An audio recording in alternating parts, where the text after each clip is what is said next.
આ એવો પ્રથમ પોડકાસ્ટ છે જેની પહેલી જ 10 મિનિટમાં મને ગૂસબમ્સ આવી ગયા.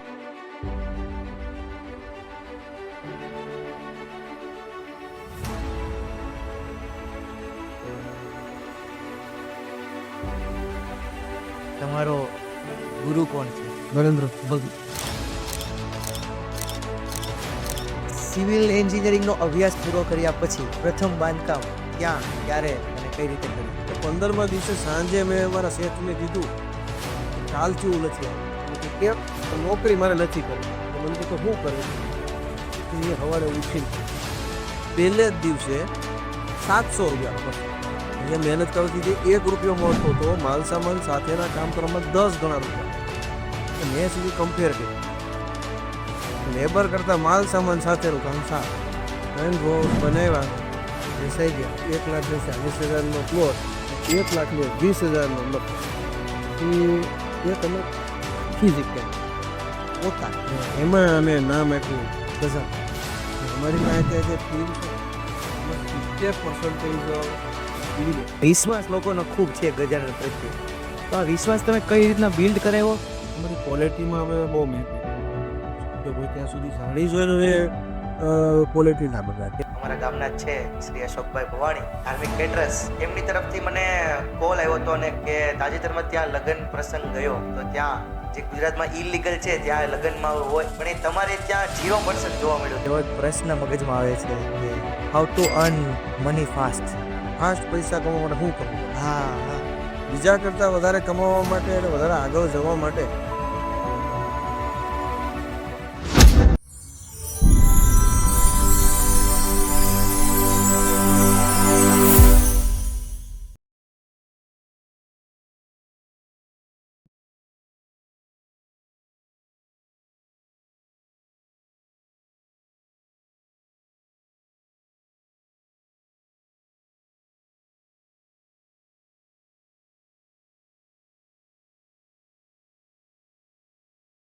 નમસ્કાર, ફરી તમારું સ્વાગત છે આજના પોડકાસ્ટમાં. આજે આપણી જોડે ઉપસ્થિત છે રતિભાઈ બોરડ, જેમનું ગામ છે અડાળા. તેઓ ગજાનન ગ્રુપના તેઓ ફાઉન્ડર છે. સાથે સાથે વાત કરીએ તેમના અભ્યાસની તો તેઓએ ડિપ્લોમા સિવિલ એન્જિનિયર અમદાવાદ ખાતે અભ્યાસ કર્યો છે. નાની ઉંમરમાં ખેડૂત પરિવારમાંથી આવીને મેગા સિટી કહેવાય અમદાવાદ જેવા શહેરમાં પોતાનું કેરિયર, પોતાની બિઝનેસ પોતાની જાત મહેનતીથી ઊભી કરી છે. અને એક ફેમિલી મેન કેવો હોવો જોઈએ, આપણે વાત કરીએ છીએ બિઝનેસમેન કેવો હોવો જોઈએ, પણ આપણે ક્યારેક ભૂલી જઈએ છીએ કે બિઝનેસમેન જોડે એક ફેમિલી મેન કેવો હોવો જોઈએ. તો એનું સ્પષ્ટ અને સારામાં સારું ઉદાહરણ જો કોઈ હોય તો એ રતિભાઈ બોરડ છે. હું ઇન્ટ્રોડક્શનમાં વધુ વાત નહીં કરીશ, સીધું રતિ કાકા પાસેથી પૂછીશું કે શું એમનો સ્ટ્રગલ રહ્યો અને શું તેમનું માઇન્ડસેટ હતું અને આજે તેમની આ કંપની એટલે કે ગજાનન ગ્રુપ તેઓ કઈ રીતે આટલી આગળ છે અને તેમના કયા ઇથિક્સ છે જેના ઉપર આજે એ સ્ટ્રોંગ ઊભી છે. તો વધુ સમય પસાર નહીં કરીને સીધું રતિ કાકાના ચરણોમાં વંદન કરી અને એમને આ પોડકાસ્ટમાં આવકારું છું. સાથે સાથે કહું છું કે ખૂબ જ આભાર તમારા સમય માટે. કેમ છો રતિ કાકા? એકદમ મજા આવે. તો તમારા વિશે આમ બહાર તો બહુ જ સાંભળ્યું. આજે રૂબરૂ મુલાકાત કરીને તમારા વિશે પોડકાસ્ટ લેવાનું એક મોકો મળ્યો તે બદલ ખૂબ જ ગમે છે. તો શરૂઆત કરીએ. અડાળાના નાનકડા ગામથી શરૂઆત કરીને આજે તમે આવડે આ મુકામ સુધી છો. તો તમે તમારા જર્નીની વાત કરો કે આ તમારો જન્મ થયો, કેવી રીતના તમારું બાળપણ વીતેલું, તમે સિવિલનો અભ્યાસ કઈ રીતે પસંદ કર્યો. મારું મૂળ ગામ હડાર, તાલુકો બગસરા, જિલ્લો અમરેલી. ખેડૂત પરિવારમાં મારો જન્મ થયો 1969. ખેડૂત પરિવારમાં જન્મ થયો એટલે સંસ્કાર તો બધાય ખેડૂતના જે હોય એ હોય. હા, સૌરાષ્ટ્રની આપને ખબર છે કે સૌરાષ્ટ્રની બોલીચાલી, ખાનદાની, આવકાર, આ બધુંય બાળપણમાં મેં અમારી ઘેરે જોયેલું અને એ લગભગ અત્યારે એ હરેક વસ્તુ છે એવું મારું ગણિત છે. બાળપણમાં 1 થી 7 ધોરણ 7મા ધોરણથી પછી 8મા ધોરણમાં આવ્યો એટલે હું અમદાવાદ ભણવા આવ્યો 1983માં અમદાવાદમાં. એટલે બાળપણ મારું અડાર રાખ્યું 1 થી 7 ધોરણ. ભણવામાં પહેલેથી જ હોશિયાર. એટલે લગભગ પહેલો નંબર જ હોય. બીજા નંબરની રાહ આપણે જોવાની હોય છે એ ફિક્સ જ હોય લગભગ. એટલે નાનપણથી જ ભણવામાં વધારે રસ. પછી 8મા ધોરણથી અમદાવાદ ભણવા આવ્યો. અને એની પહેલાંનો એક કિસ્સો તમને કહું. હા. તો લગભગ બહુ એક્ઝેક્ટ યાદ નથી. પણ બીજું કે ત્રીજું ભણતો હશું ગામડામાં. બીજું કે ત્રીજું ભણતો હશું ત્યારે અમારે એક સંબંધી અમદાવાદથી આવતા, મારા નજીકના સંબંધી. તો હું તો એક તમામ નાનો એવો આવા. તો એ સંબંધી આવે ને, અમારી ઘરે સંબંધી તો બધાની ઘરે આવતા જ હોય. પણ એ સંબંધીને જોયું તો કંઈક એને આગતા સ્વાગતા કંઈક જુદા પ્રકારની એની થતી. એટલે એ અમારા સંબંધી અમારી ઘરે આવે ને ત્યારે એને આવો બેસવા ચા પાણી એ કંઈક આમ અલગ હતું. તો મને એમ થયું કે આનું કેમ અલગ? આપણા સગા સંબંધી બધા ઘરે આવતા જ હોય સામે અંતરે. તો હું નાનો હતો તો મેં મારા બાપુજીને પૂછ્યું. મેં કીધું ભાઈ આ સંબંધી કોણ? કારણ કે એ સંબંધી જ્યારે આવે ને ત્યારે આવે એટલે એ સંબંધી ખાટલા ઉપર સિંગલ બેઠા હોય. બીજા બધા બીજા ખાટલા ઉપર બેઠા હોય, ખુરશીએ બેઠા હોય. અને બધે કુટુંબના મોટા વડીલો બધા હાજર થઈ જાય અને રાત્રે મોડા સુધી બેસે. અને મજા જ કરે રાતે બધા. હું જો પછી મેં મારા બાપુજીને પૂછ્યું ફાધરને કે ભાઈ આ કોણ છે? તો કે એ આપણા સંબંધી છે અને અમદાવાદ રહેશે. તો મેં કીધું તો એનો શું કરે છે? એ સંબંધી આવતા હતા ત્યારે 4 વ્હીલ હતી એની પાસે. હા. કઈ હતી? એમ્બેસેડર? ફિયાટ હતી. આ ફિયાટ વ્હાઇટ કલરની ફિયાટ. એ આવે અમારું મકાન આવે પાદરમાં. એટલે પાદરમાં અમારા બધા દાદાઓ બધા બેઠા હોય. એ ગાડી આવે એટલે આમ જાણે આમ પીએમ આવતા હોય એવું બધું જોયેલું હોય. એ ગાડી આવે એટલે બધા એ સગા સંબંધીઓ ને એ બધા કુટુંબ ને બધું આવે એની હારે બેસે. મેં મારા ફાધરને પૂછ્યું, મેં કીધું આ સંબંધી ધંધો શું યા? હા. એટલે મને કે બાંધકામ. બસ પૂરું. ત્યાંથી નાનકડા બાળકને એટલી જિજ્ઞાસા આવી ગઈ કે પછીની જર્ની પણ કહો. કે ભાઈ આપણે આવું માન મેળવવું હોય તો આ કરવું પડે. આ કરીએ એટલે બધું મળે. ગાડી મળે, માન મળે અને મજા જ આવે. એટલે બસ એ નાની ઉંમરમાં આ ક્લિક થઈ ગયું. ત્યાર પછી કોઈ એવો વિચાર જ ન આવ્યો કે કેમિકલનું કરીએ કે પ્લાસ્ટિકનું કરીએ કે કંઈ આ કરીએ કે કશું જ નહીં. બસ ઓનલી ફોર કન્સ્ટ્રક્શન. ઉંમર કેટલી હતી ત્યારે એ બાળકની? એ ઉંમર સમજો મને બહુ એક્ઝેક્ટ યાદ નથી પણ જેવું તેવું યાદ છે એટલે કદાચ 9 થી 10 વર્ષ હશે. એટલો આત્મવિશ્વાસ હતો, મનના મક્કમ હતા. ને પછી પીછા કે ભાઈ પછી કોઈ વિચારવાનું જ નહીં કે ડોક્ટર થાય કે આ થાય કે કોઈ આમ કશું જ નહીં. બસ બાંધકામ ખબર નથી બાંધકામમાં શું હોય ને કેવું એ ખબર જ નહોતી. કે બાંધકામ એટલે મકાન એવું નહીં. મકાન બને એને બાંધકામ કે એવું નહીં. બીજા 9-10 તો છોકરાને શું ખબર પડે? પછી આ બાંધકામનું એક ફિક્સ થઈ ગયું. બસ અત્યાર સુધી એને લગભગ આ લાઈફ એમ જ પૂરી કરવાની. તો પછી તમે સિવિલ એન્જિનિયરિંગ કરવા તમારી કોલેજમાં ગયા. ત્યાં તમારો અનુભવ કેવો રહ્યો? સિવિલ એન્જિનિયરિંગ મેં કર્યું ને ત્યારે મારા ક્લાસમાં છોકરાઓ બધા અહીંયા અમદાવાદના હતા મેજોરિટી. અને એ બધા સુખી ઘરના. તો એ દરરોજ બપોરે નાસ્તાનો ટાઈમ થાય ને એટલે એ હોટલમાં ને એમાં જમવા જાય. તો શરૂઆતમાં એકાદ બે વખત તો હું એમની જોડે ગયો. પછી મને એમ થયું કે એ પૈસા આપણે આપણી પાસે તો પૈસા હોય નહીં અને હોય તો એ ખર્ચવાના ના હોય એવી રીતે. મેં કીધું ભાઈ હવે મારું આ કામ નથી. તમે તમારી રીતે જાઓ. હું તો મારું ટિફિન લાવે અને એમાં હું જમી લે. અમારું મકાન હતું. મકાનમાં હું એકલો રહેતો હતો. જમવાનું બીજે સંબંધીને ત્યાંથી. એટલે સવારમાં 2 ભાખરી મૂકી દેવાને ડબ્બામાં અને એક આથોનું મરચાંનું મૂકી દેવા.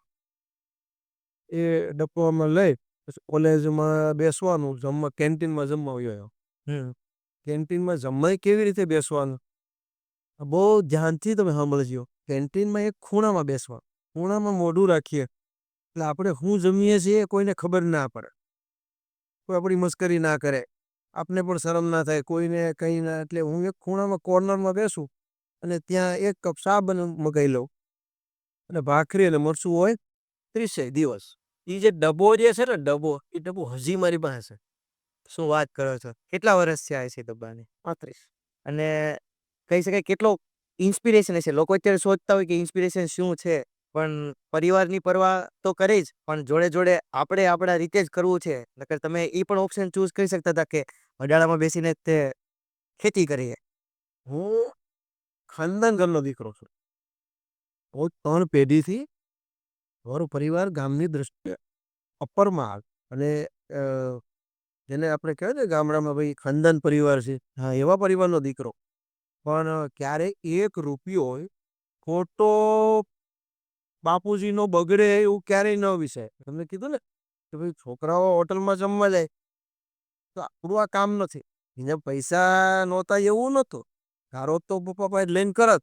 પણ કીધું એવું નહીં. આપણે આપણી જાતે જ ઊભો કરવા. એટલે કાયમ માટે એક ખૂણામાં બેસવાનું, જમવાનું, જમીન આવતા એટલે કોઈને ખબર ના પડે કે એણે શું ખાધું. આ એવો પ્રથમ પોડકાસ્ટ છે જેની પહેલી જ 10 મિનિટમાં મને ગૂસબમ્પ્સ આવી ગયા છે. અને કહેવાય ને કે આમ એવું થાય છે કે આ પોડકાસ્ટ ક્યારેય પૂરો જ ના થવો જોઈએ એવું મને લાગે છે અત્યારે શરૂઆતથી જ તે. એટલું સસ્પેન્સ ક્રિએટ થઈ ગયું છે. કાકા, મારે ડાયરેક્ટ તમને હવે તમારી જર્ની ઉપર વધુ લઈ જવા છે. સિવિલ એન્જિનિયરિંગનો અભ્યાસ પૂરો કર્યા પછી પ્રથમ બાંધકામ ક્યાં, ક્યારે અને કઈ રીતે કરી? કોલેજના છેલ્લા દિવસે સાંજના ટાઈમે ઘેર આવીને ઊંઘી ગયો. સવારે ઉઠીને સીધો જ તમને કદાચ યાદ હોય તો ગાંધીનગર અક્ષરધામ મંદિરનું ઓપનિંગ હતું 1992ની આસપાસ. ઉઠીને તરત ત્યાં જતો રહ્યો. 1.5 થી 2 મહિના સેવા કરી. ત્યાં ફંક્શન હતું ને તો એનું આયોજન જે મંડપ ને બધું જે કરવાનું હોય, વ્યવસ્થા કરવાની હોય. અમે વૈષ્ણવ પણ સેવાનો ભાવ ખરો. એટલે સ્વામિનારાયણ બીએપીએસ જે સંસ્થા છે એમાં હું 1.5 થી 2 મહિના ત્યાં સેવામાં જતો રહ્યો. ઉઠી તરત બીજે જ દિવસે કોલેજ પૂરી થઈને બીજે જ દિવસે પછી 2 મહિના સેવા કરીને આવ્યો. આવીને પછી અમારા એક મિત્ર હતા એમના મારફતે 15 દિવસ નોકરી કરી. કઈ જગ્યાએ? એ આશ્રમ રોડ ઉપર ઓફિસ હતી, બાંધકામની ઓફિસ. અને એ લોકોની પ્લાનિંગની ઓફિસ અને બધી સાઈડો હાલતી હતી. એટલે 15 દિવસ નોકરી કરી. 15 દિવસમાં 7 થી 8 દિવસ જ ગયો. બાકીની રજામાં તોફાન હતું. એ વખતે કદાચ મને એમ છે અનામતનું કે કંઈક એવી તોફાન હાલતું હતું કે પછી કોઈ રથયાત્રાની તો મને એક્ઝેક્ટ યાદ નથી. પણ એને હિસાબે તોફાન હાલતું હતું ને એટલે કર્ફ્યુ ગમે ત્યારે પડી શકે. એટલે 15 દિવસમાંથી 7 થી 8 દિવસ ગયો. 7 થી 8 દિવસ ન ગયો. પણ અંદર છે ને એ નોકરીના ગુણ નહોતા. એટલે 15મા દિવસે સાંજે મેં મારા શેઠને કીધું કે કાલથી હું નથી આવતો. મને કે કેમ? કોઈ પ્રોબ્લેમ નથી. પણ નોકરી મારે નથી કરે. મન નથી માનતું. એટલે મને કે તો શું કરીશ? એ સવારે ઉઠીને કરી વિચારે. વિચાર્યું નથી. પણ નોકરી નથી કરવી. ઘેર આવીને મને કે તો પણ કંઈક પ્લાનિંગ, કશું પ્લાનિંગ નહીં. બસ સવારે ઉઠીને મને કે એ નોકરી કરી તો તને મારી પાસે સેન્ટરિંગ સામાન છે એ તું સંભાળ, 50% તને ભાગ આપો. એવું નથી કરતું. એ ખ્યાલ આવી ગયો છે કે હવે આ નહીં માને. કે કઈ વાત. બીજે દિવસે સવારે ઉઠીને અમારા એક મિત્ર હતા એને ફોન કર્યો. ભાઈ તું બાંધકામનું કરતો હતો, તું ભાઈ નીકળ તો મને લેતો જજે નહીં. એની પાસે હોન્ડા હતો. આપણે હોન્ડાની પાછળ બેસી એનું કામ હાલતું હોય ત્યાં આટા બીડા મારતા હતા. 1-2 દિવસ નીકળ્યા. પછી એક ઓળખીતાને ત્યાં લેબર કામ હતું, થોડું કરવાનું હતું. તો મને કે રતિલાલ તું આ કરી નાખ કંઈક. આપણે બીજો તો એવો કોઈ અનુભવ નહીં. તું મને થોડી હેલ્પ કર તો કરી નાખીએ. મને તો એવું એનું એસ્ટિમેટ ને એવું બધું આવડતું નથી, પ્રેક્ટિકલી આવડતું નથી. ભણ્યા હોય પણ એ અલગ વસ્તુ છે આખી. એમને ત્યાં મળવા ગયા છે. એનું કામ હતું ને એટલે મળ્યા અને નક્કી કર્યું. હવે એમની એક ફેક્ટરી હતી. ફેક્ટરીની માલિકો પાવરલૂમના જે મશીન આવે ને એ ખાડા પધેરા. ખાડા બંધ કરવાના હતા. એટલે એની માલિકો ગ્રીડ કપસીનો માલ નાખી દે એટલે બંધ થઈ ગયો. એટલું જ કામ હતું. તો જોયું તો એમને ત્યાં રેતી, કપસી, ગીટો બધું પડ્યું હતું. પાવડો ને તગારો હતું. મેં નક્કી કરી અને કે ભાઈ આ કામ તને કરી દઉં. એટલે ઓલા મિત્રને મેં કીધું ભાઈ હવે આના માટે હવે આપણે સવારમાં નાકેથી કડિયા નાકેથી મજૂર લાવે સરસ. પહેલે જ દિવસે અમે એ કડિયા કામ નાકે ગયે અને એક મજૂર લીધો. મજૂર લઈને અને ત્યાં આવ્યા પછી શટર કર્યું બંધ. હું ને મજૂર બે નહીં સનબોર્ડ કાઢી નાખ્યો. મજૂરને કીધું તું માલ બાલ ખાય આ લાગડે કરી. હા એ શર્ટ કાઢીને ગરમી થાય ફેક્ટરી બંધ હોય એટલે પંખા તો હોય નહીં. મજૂરે માલ ખાય પણ મેન બે ભેગા થઈ માલ નાખી ખાડા કર્યા બંધ. અને પહેલે દિવસે 700 રૂપિયાનો નફો. આ જેવી કિંમત 20 વર્ષ પહેલા. હા. 30 આમ તો સમજો ને કે 32-33 પહેલે જ દિવસે 700 રૂપિયાનો નફો. હવે કોઈ 1 રૂપિયો દે નહીં એમાં 700 રૂપિયા થાય. હા. અને નફો જાત મહેનત તો કેવો આનંદ હોય. એ 700 રૂપિયા આવ્યા ને એટલે મારી પાસે લ્યુના હતો જૂનો લ્યુના. એ લ્યુના લઈને અને સીધું જ હાર્ડવેરની દુકાને જઈને 2 તગારા ને 2 પાવડા ને પાણીની ટોટી લઈ લીધું. જે પ્રાથમિક જે જરૂરિયાત હોય ને એટલી વસ્તુ લઈ લીધી 700. એટલે આપણી પાસે નાનું સાધન તો થઈ ગયું. સ્ટાર્ટિંગના પહેલે દિવસે તો ઓલાનું સાધન હતું આપણું તો હતું નહીં. એને જે પડ્યું જ તું બધી તગારા ને પાવડા જે મોસ્ટ ઓફ જે જરૂરિયાત હતી ને બંધ કરવા માટે એ તો હતું. એટલે એ લઈ લીધું સાત અને આપણે 2 તગારા 2 પાવડા ને જે કાંઈ જરૂરિયાત હતું ત્રિકમને. બીજે દિવસે એ ભાઈએ મને કે આગળ એક ઓફિસ બનાવી છે બનાવી આપો. તો 700 રૂપિયા પહેલે દિવસે નફો થયો એટલે થોડીક હિંમત આવી ગઈ. મારી રીતે કેલ્ક્યુલેશન કરી દીધી ભાઈ આટલા રૂપિયા થાય. એ પછી એની નાની એક આગળ ઓફિસ બનાવવાની હતી. કોઈ કવિયું નાખવાનો હતો કોઈ પતરા નાખવાના હતા. એક જ નહીં એમાં કંઈક બહુ એક્ઝેક્ટ યાદ નથી પણ પહેલા દિવસ તો કાયમ માટે યાદ રહેતું હોય. 700 રૂપિયા યાદ છે ઓલાના એક્ઝેક્ટ ફિગર યાદ નથી પણ એમાં કંઈક 1100 રૂપિયા 2 દિવસમાં મળ્યા હતા. પછી એવા 2-3 કામ કર્યા ના લેબર કામ ટ્રેલિયનું આપણી મજૂર હાલ 2-3 કામ કર્યા. એવામાં એક ઓળખીતાલી ઘેરે પાણીની ટાંકી બનાવવાની છે. પાણીની ટાંકી અને ફળિયામાં પથ્થર નાખવાના છે મોટા પથ્થર. એની પાસે ટાઈમ નહોતો તો કે મને કે તમે જ બધું લાવીને કરી દેજો નહીં. એ કામ કર્યું તો એની અંદર વધારે રૂપિયા મળ્યા. આના કરતાં 10 ગણા થયા. અહીંયા મહેનત કરવાથી જે 1 રૂપિયો મળતો હતો માલ સામાન સાથેના કામ કરવામાં 10 ગણા રૂપિયા મળે. એટલે મેં સીધી કમ્પેર કરી લેબર કરતાં માલ સામાન સાથેનું કામ સારું. બસ ત્યારથી પછી આપણે એવું નક્કી કર્યું ભાઈ હું લેબર કામ નથી કરતો હું માલ સામાન સાથે કામ કરીશ. એટલે પછી માલ સામાન સાથેના બંગલાના નાના મોટા કામ કર્યા બહુ સ્પીડમાં. હવે કહેવાય નહીં પણ કુદરતી શક્તિ જેવી અંદર કે એકી સાથે માલ સામાન સાથેના 10-10 કામ રાખતો હતો. અને આ પીરિયડ માત્ર ને માત્ર 1.5 વર્ષ માલ સામાન સાથેના કામ 10-10 જગ્યાએ હાલતા પણ હોય નાના હતા ત્યાં કોઈ રોશની ઉપરનો માળ કોઈ ટોર્નામેન્ટ હોય કવિયું પણ 10-10 કામ સુધી હાલતા હોય. સપાય ઓછી હોતો પછી એ લોકો 1.5 વર્ષ આવેલું 1.5-2 વર્ષ એવામાં એક પ્લોટ આવ્યો. મારા સામે સાથેના કામ કરતા એક નાનો પ્લોટ આવ્યો કે ભાઈ આ તમારે લેવો હોય તો એ પ્લોટ લીધો. એ તમારે ભાણીઓ થાય કુટુંબી ભાણીઓ થાય એને મેં 50-50% એક પ્લોટ લીધો 1,40,000 હતા. 1,40,000નો પ્લોટ લીધો 70 એના 70 મારા અને એનું અમે ટોકન આપ્યું ખાલી રકમ અમારે 70,000 કાઢવાથી થાય પણ એમાં અમુક કન્ડિશન આપતા હોય તો એને ટોકન આપ્યું બાનું આપ્યું નાનું એવું અને બાંધકામ ચાલુ કર્યું. એમાં 3 રોઝ બનાવ્યા. તો એ 3 રોઝમાં 1 રોઝ પહેલાં જ શરૂઆતમાં વેચાઈ ગયું રોકડા. એ 3 રોઝ બનાવ્યા વેચાઈ ગયા. 1,40,000નો પ્લોટ અને 1,20,000નો નફો. 1,20,000નો નફો.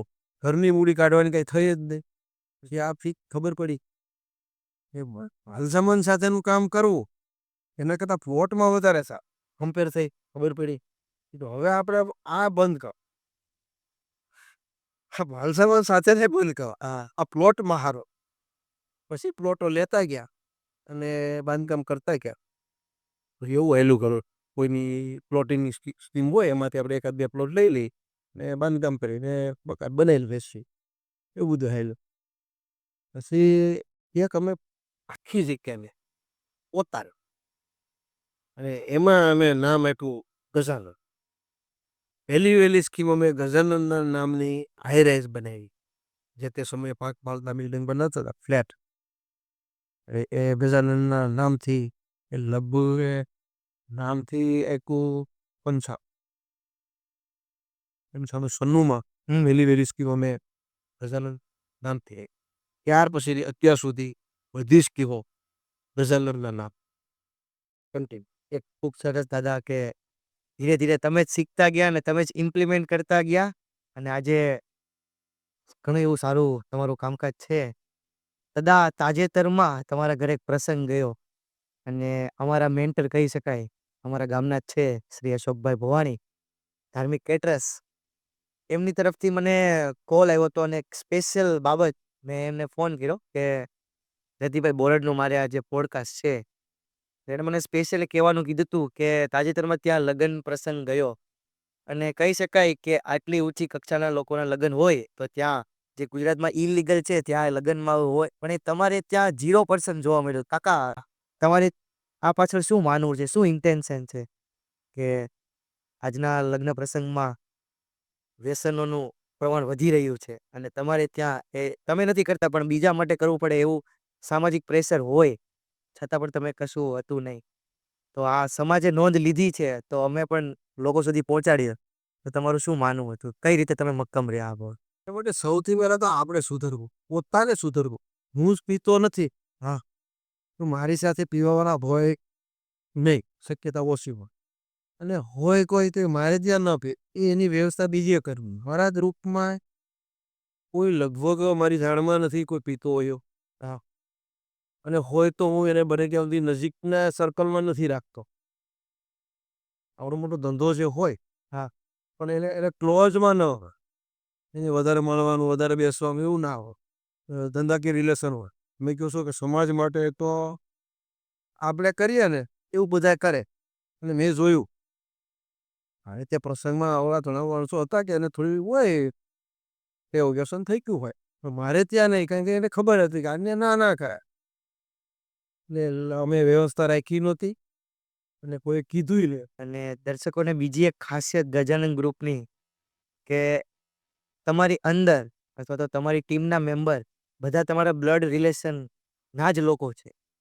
તો શું તમને એવું લાગે છે કે તમે યોગ્ય સ્કિલવાળા લોકો શોધી લીધા અથવા તો તમને બ્લડ રિલેશનમાં જ યોગ્ય સ્કિલવાળા લોકો મળી ગયા કે પછી તમે એને એ રીતે જ બનાવ્યા? જરૂરી પ્રશ્ન. દુનિયા માટે તો બધા માટે તો આવડી મોટી દુનિયા છે. કંઈક ને કંઈક કોઈક હેલ્પ કરી શકે. પણ તમારા જે નજીકના જે છે સગા સંબંધીઓ, મિત્ર સર્કલ, કુટુંબ, એના માટે તમે એક જ વધારે મહત્વના હો. તો સૌથી પહેલાં તો આપણી ફરજમાં શું આવે? આપણું પરિવાર, એટલે મારો પોતાનો પરિવાર, હા, હા, ભાઈ ભત્રીજા, પછી કુટુંબ આવે, પછી ગામ આવે, પછી મિત્ર સર્કલ આવે. તો પહેલેથી જ મને એવું ખરું કે ભાઈ બને ત્યાં સુધી આપણે પહેલાં તો આપણું કુટુંબ પરિવારનું ધ્યાન રાખવું છે. તો તમે કહેવા માંગો છો કોઈ સ્કિલ, હા, તો આ પહેલેથી જ નાનપણથી જ આ બધા ડેટા અંદર ફિટ કરેલા હોય એટલે હું એડવાન્સ વિષયનો હોય. જ્યારે અમારા નજીકના છોકરાઓનું ભણતર પૂરું થયું ને ત્યારે જ એમને કે સિવિલમાં એડમિશન લેવાયા. ભાઈ એમના પપ્પાને થોડું પ્રોમિસ આપણે આપી કે ભાઈ તમે સિવિલમાં એડમિશન લ્યો, એ એની રીતે કરે તો મને કોઈ પ્રોબ્લેમ નથી, પણ ન સેટ થાય તો હું બેઠો છું. તો લગભગ એવું જ બધું થયું. હા, એટલે અમારી માહિતી જે ટીમ છે ને એમાં 70% સિવિલ. તમારો પ્રશ્ન જોવા મળી ગઈ, હા, સ્કિલ આવી હતી, હા, અને બ્લડ રિલેશન, હા, એ વિઝન સાથે હોય કકરાય છે. આપણે જરૂરિયાત પડે ત્યારે આપણા નજીકના ક્યાંય બધા સિવિલ એન્જિનિયર કે એ સ્કિલ એમાં ના આવે. 10 વર્ષ એડવાન્સની આ હોય તો કમસે કમ થાય. હા, તો પોસિબલ બની શકે. કાકા, બીજી વાત એ કરવી હતી કે તમારું બિઝનેસ અને તમારા રિલેટિવ્સ આમ સેમ જ થઈ ગયું. હું લોકોને પ્રશ્ન કરતો કે how you are balancing your personal life and professional life, પણ તમારું તો પ્રોફેશનલ લાઈફમાં જ તમારા રિલેટિવ્સ છે, તો કોન્ફ્લિક્ટ્સ થાય તો કઈ રીતે મેનેજ કરો છો? થતા તો હોય અથવા તો ન પણ થતા હોય તો તમારો નેચર કઈ રીતના તમે એને ટ્રીટ કરો છો?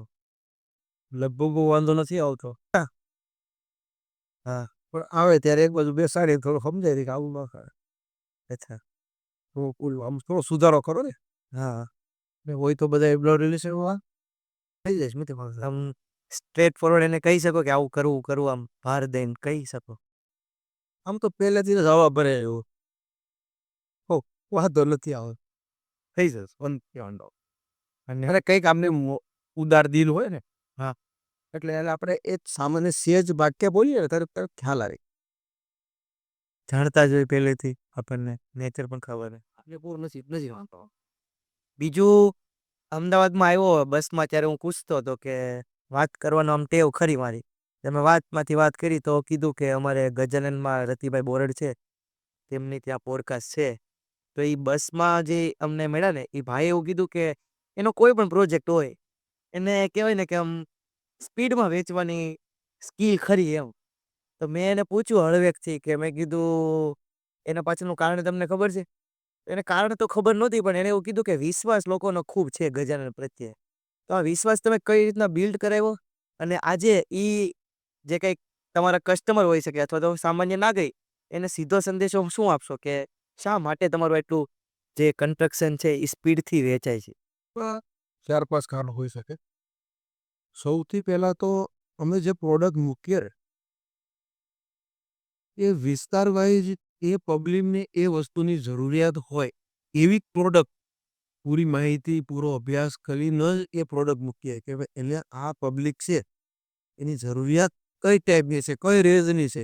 એટલે એ જેને આપણને સાદી ભાષા કહીએ ને નાડ પારખતા આવડે વિસ્તાર અને વિસ્તારની પબ્લિક. ને એ નાડ પારખતા હોય ભગવાનની કૃપા અમારા ગણેશ બાપાને. એટલે એમાં લગભગ સફળતા હોય એટલે એને જે જોઈએ ને એ ટાઈપની જ વસ્તુ હોય એટલે સેલ થાય. એક બીજું કે અમારી ક્વોલિટીમાં અમે બહુ મેન્ટેન કરીએ. શક્ય હોય ત્યાં સુધી જાણી જોઈને અમે ક્વોલિટી ના બગાડી. કે અમારાથી એક વખત કસ્ટમર થાય ને કે એને રિપીટ, એટલે ઘર લીધું એ તમારા શેડ લે એ રીતના. એ રિપીટ. ને બીજું અમે વારંવાર મારી સ્કીમો પર જમણવારમાં એ જે મેમ્બર હોય એને એવું કહીએ કે ભાઈ તમારા સગા સંબંધીઓ મિત્ર સર્કલને લેતા આવે.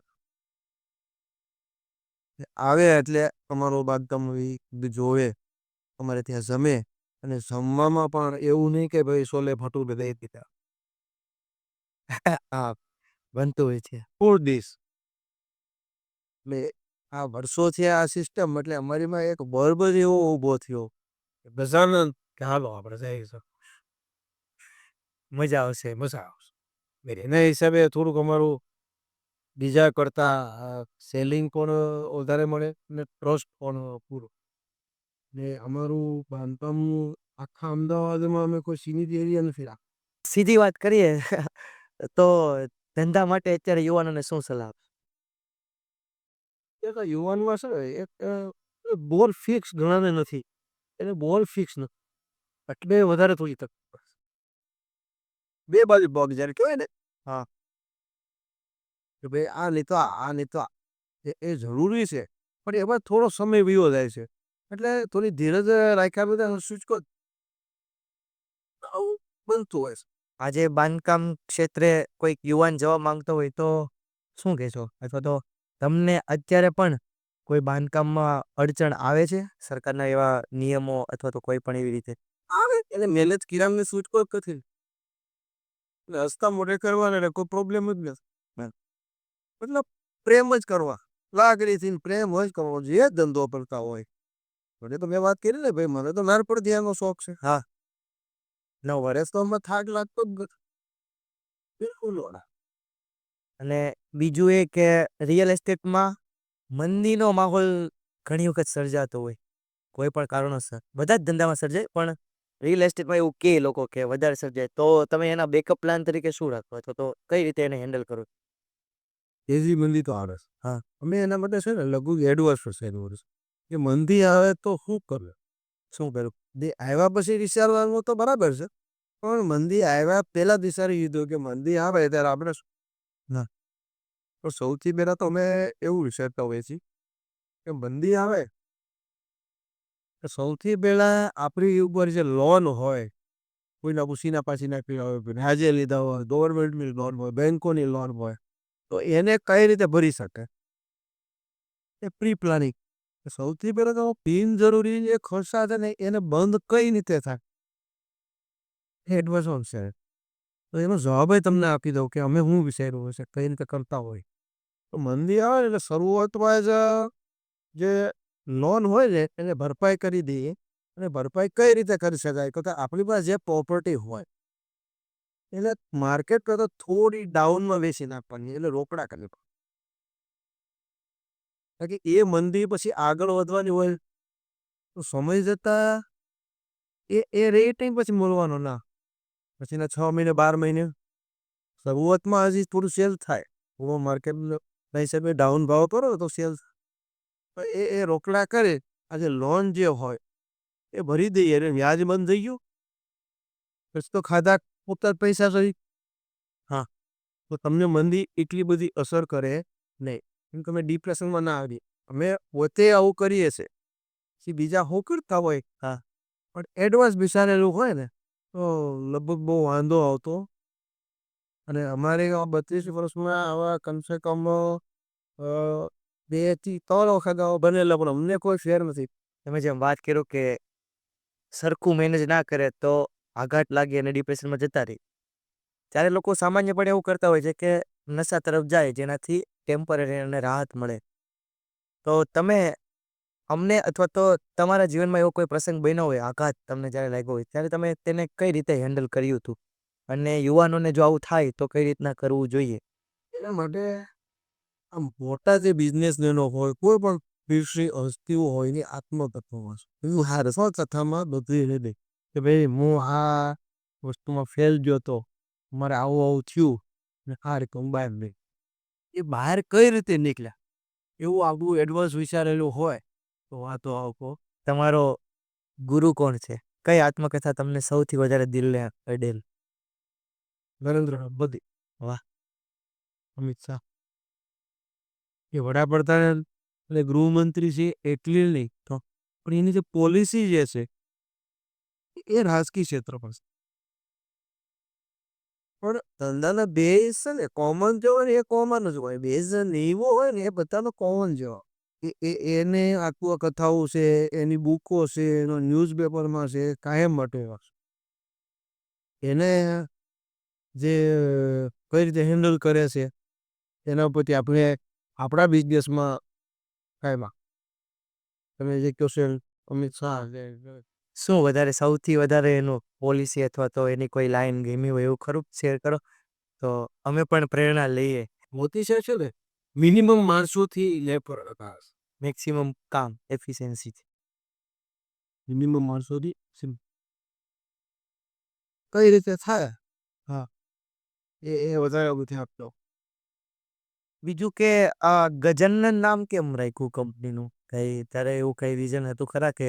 કોઈ વિઝન નહીં, પણ પહેલી વાર જ્યારે અમારે નામ આપવાનું થયું ત્યારે અમારે ઓળખીતા બ્રાહ્મણ હતા. હું વળવા ગયો ભાઈ આપણે આ કોપરીકો છે જમીન સ્કીમ કરવી છે, નામ લખવું છે, તો તારે મુહૂર્ત જોઈ દો નહીં.